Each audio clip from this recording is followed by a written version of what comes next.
अस्सलामुअलैकुम दोस्तों, मैं हूं राव कमर रिजवान और आप देख रहे हैं मेरा यूट्यूब चैनल। आज की कहानी एक ऐसी बेटी की है कि जिसे सुनने के बाद हर इंसान अपनी बेटी से प्यार करने लगेगा और ऐसी बेटी की ख्वाहिश जरूर करेगा। तो इस कहानी को आखिर तक लाजमी देखिएगा।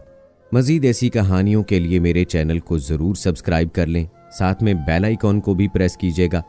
तो चलिए शुरू करते हैं अपनी आज की कहानी। नौशाबा मेरी पहली बच्ची थी। प्यार से हम उसको नौशी कहते थे।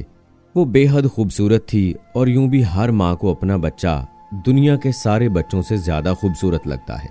सो मैं उसके प्यार में ऐसी खोई कि मुझे किसी और बात का होश ना रहा। यहाँ तक कि उसके प्यार में अपने जीवन साथी अकबर से भी गाफिल हो जाती थी। तभी वो शिकवा करते कि बेटी ने तुमको मुझसे छीन लिया है, और मैं जवाब देती कि नौशी मेरी ही नहीं तुम्हारी भी तो बेटी है। नौशी बहुत मासूम सूरत थी। उसकी आंखें सब्ज और बाल सुनहरे थे। हैरत की बात यह कि सब्ज आंखें उसके नन्याल और धद्याल में से किसी की नहीं थी।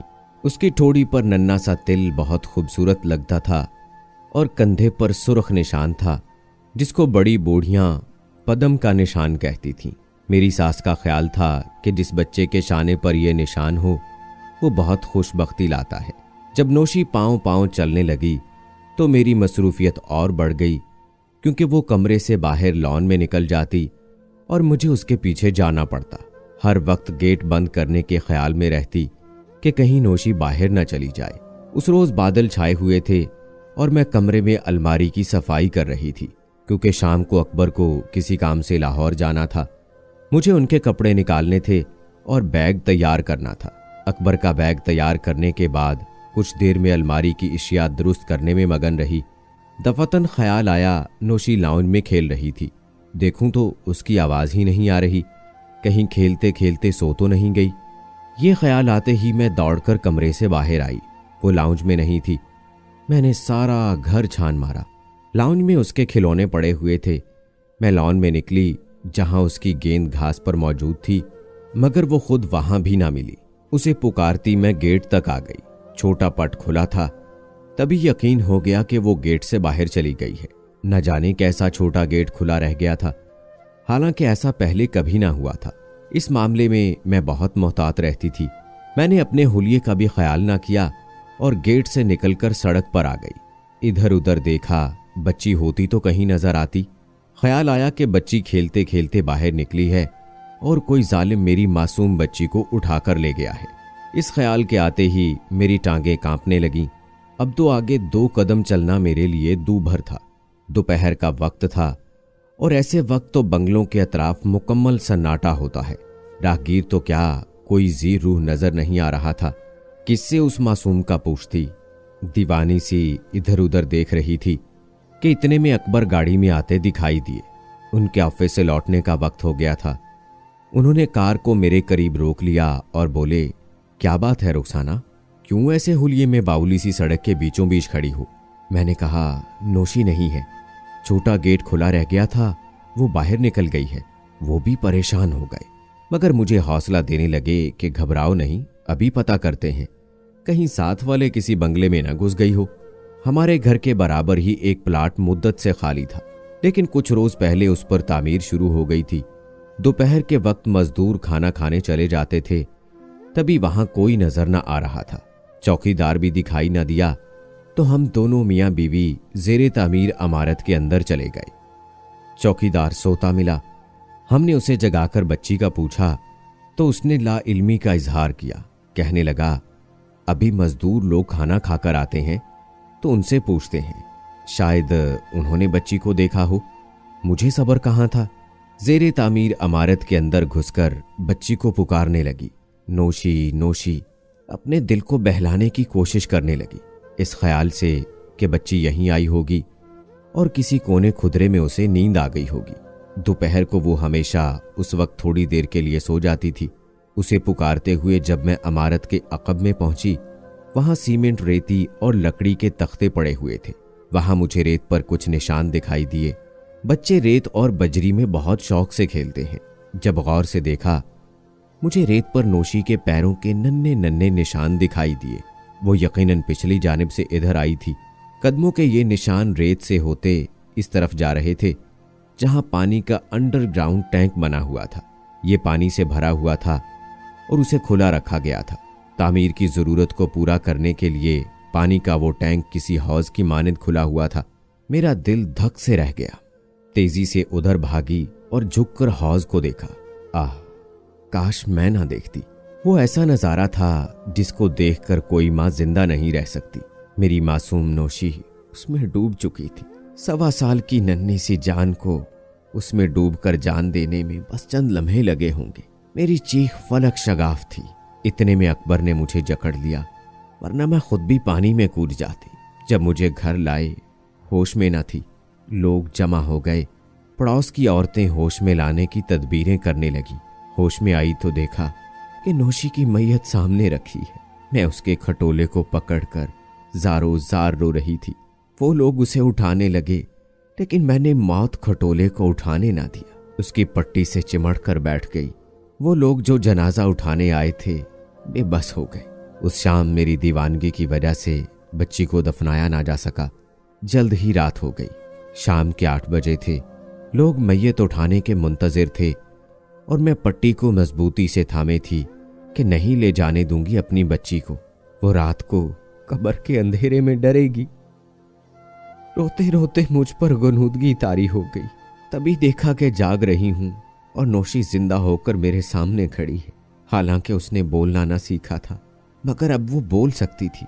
वो मुझे कह रही थी, अम्मी जिद ना करें, मुझे जाने दें, वादा करती हूं मैं फिर आ जाऊंगी। उसको बोलते पाकर मुझे झुरझुरी आ गई और मेरी आंख खुल गई। देखा कि नौशी तो कफन में लिपटी हुई लेटी है और एक उस जैसी सामने खड़ी है। मैं ये मंजर देखकर पसीने से शराबूर हो गई। मैंने हिम्मत करके सामने खड़ी नौशी की सिमत हाथ बढ़ाया तो मेरा हाथ हवा में लहराया और उसका हयूला गायब हो गया। अम्मी की भी आंख लग गई थी। मैंने उनका कंधा हिलाया और बताया कि नौशी अभी अभी यहाँ खड़ी थी। वो बोली, बेटी तुम्हारी जिद ने उसकी रूह को तकलीफ पहुंचाई है, अब उसे जाने दो। फिर अम्मी जाकर मर्दों को बुला लाई। उस वक्त रात के 11 बज गए थे। उन्होंने मैयत को उठाया और कब्रिस्तान चले गए।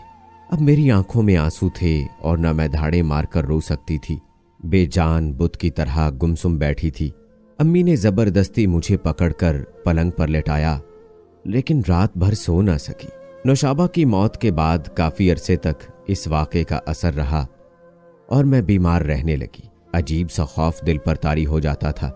इस अरसे में अल्लाह ताला ने यके बाद दीगरे 2 बेटे अता किए। अब नौशी की याद कम कम आती थी। नौशी की वफात के 6 बरसों बाद एक बेटी हुई तो मैं हैरान रह गई, क्योंकि वो बिल्कुल नौशी जैसी ही थी। सब्ज आंखें, सुनहरे बाल और दाएं कंधे पर सुर्ख निशान, जैसा कि नौशी के कंधे पर था। मुझे लगा कि वो वापस आ गई है। जब बच्ची ने जन्म लिया और नर्स ने मुझे उसको दिखाया तो मेरी चीख निकलते निकलते रह गई। सबसे पहले मेरी नज़र उसके कंधे पर पड़ी। हूबहू वैसा ही निशान था और ठोड़ी के दरमियान तिल भी मौजूद था। मेरा रंग पीला पड़ गया। मैंने बच्ची को हाथ ना लगाया, उसे अपना दूध भी ना पिलाया। 3 दिन गुजर गए। तब लेडी डॉक्टर ने समझाया कि बच्ची को अपना दूध पिलाओ, वो कमज़ोर हो रही है। उसी रात को ख्वाब में देखा कोई बुजुर्ग हैं जो कह रहे हैं, बेटी ये तेरी औलाद है, इसे अपने प्यार से महरूम न रख, ये बड़ी खुशकिस्मत है, इसे माँ का प्यार दे। मेरी आंख खुली तो बच्ची पालने की बजाय मेरे पहलू में पड़ी थी। मैंने उसे उठाकर सीने से लगा लिया, प्यार किया और नौशाबा ही नाम रखा। मुझे यकीन होने लगा कि ये मेरी वही नौशी है जो वापस आ गई है। खुदा के अजब फैसले और अजब राज हैं। इंसान उसकी मसलहतों को नहीं समझ सकता, मगर इस पहलू की समझ बाद में आई कि जिस रोज नौशी फौत हुई थी उसी दिन अकबर को लाहौर जाना था। जिस ट्रेन से टिकट बुक कराया था उसमें बच्ची की वफात के बायस ना जा सके और दौरा मुलतवी कर दिया था। लेकिन उसी ट्रेन को सखर के करीब बहुत बड़ा हादसा पेश आया था और वो कंपार्टमेंट बिल्कुल ही तबाह हो गया था जिसमें अकबर ने सफर करना था। इस हादसे में 200 आदमी से ज्यादा हलाक हुए थे। मुझे ऐसा लगता है कि बच्ची की वफात पाने में यही मसलहत थी कि बाप की जान उस हादसे में ज़ाय होने से बच गई। बाकी इल्म तो उस आलिमुल गैब के पास है, हम तो उसके नाचार बंदे हैं और कयास ही करते हैं। ताहम नौशी बहुत खुशकिस्मत साबित हुई। उसकी पैदाइश के बाद अकबर के कारोबार में बहुत तरक्की हुई और हम देखते देखते दौलतमंदों में शुमार होने लगे। मैंने जब भी प्राइज बॉन्ड खरीदे, इनामात निकले, लॉटरी का टिकट लिया तो भी इनाम निकल आया। उन दिनों अमेरिका के वीजे के लिए लॉटरी फॉर्म निकलता था। शायद अब ये सिलसिला बंद हो चुका है। अकबर ने अजराए मजाक वो फॉर्म भरकर भेजा तो हमारा वहां मुस्तकिल कयाम का वीजा निकला।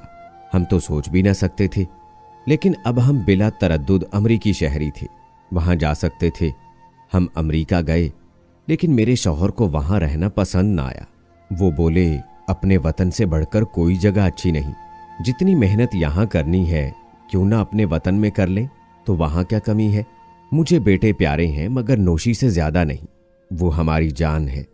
अकबर भी उसको बहुत प्यार करते हैं, कहते हैं ये हमारी खुशबख्त बेटी है। उसी के नसीबों से हमको अल्लाह ताला ने माला माल किया है, जिंदगी की हर आसाइश दी है। सच है कि बेटियां अल्लाह की रहमत होती हैं और औलाद खुदा की अमानत होती है। उसी की मर्जी जब दे, जब चाहे वापस ले ले। इंसान को उसकी हिकमतों पर सब्र जब्त से काम लेना चाहिए, क्योंकि सब कुछ कुदरत वाले के बस में है, जबकि इंसान के बस में कुछ नहीं। आज मेरी नौशी जवान है और एक शरीफ घराने की बहू है। मेरा दामाद एक बड़ा बिजनेसमैन है। घर में हर तरह की आसाइश है, नौकर चाकर हैं। मेरी बेटी महल में रहती है, जल्द जल्द हमें मिलने आती है। वो हमारे बिना रह नहीं सकती, कुछ दिन अगर ना मिले तो बीमार पड़ जाती है। मेरा दामाद बहुत प्यार करता है मेरी बेटी से। मेरे बेटे भी अपनी इकलौती बहन से बहुत प्यार करते हैं, बहुत ख्याल रखते हैं उसका, और वो भाइयों के वारी सदके जाती है। अब हम मियाँ बीवी बीमार रहने लगे हैं। मौत करीब नजर आ रही है।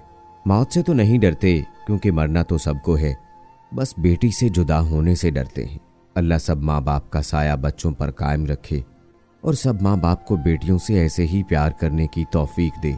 अल्लाह से दुआ करती हूँ कि अल्लाह सबको नौशी जैसी बेटियां और उसी जैसे नसीब करे, आमीन। दोस्तों, आप भी कमेंट बॉक्स में आमीन लिखकर बेटियों के लिए इस दुआ में शामिल हो जाएं और बताएं कि कैसी लगी हमारी आज की कहानी। उम्मीद है पसंद आई होगी। मुझे आपकी राय का इंतजार है। मजीद ऐसी वीडियोस के लिए हमारे चैनल को सब्सक्राइब करें, बेल आइकॉन को भी जरूर प्रेस करें, ताकि हर अपलोड होने वाली वीडियो आप तक बर वक्त पहुंचती रहे। मिलते हैं अगली वीडियो में, तब तक के लिए इजाजत दें। अल्लाह हाफिज।